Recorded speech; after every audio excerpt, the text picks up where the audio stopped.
Hello everyone, welcome to my channel. Today we're going to learn how to transfer an app from one folder to another folder.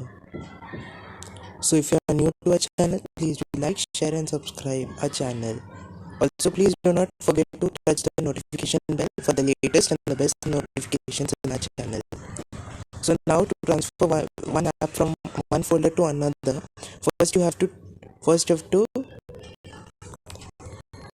select an app.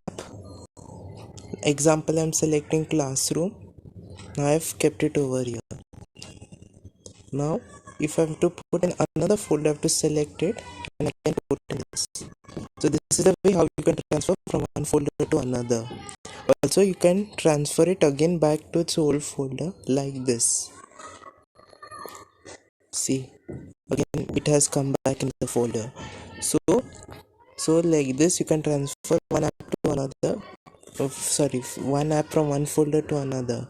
So if you like our videos, please do like, share and subscribe our channel, and do not forget to press the bell notification button for later updates.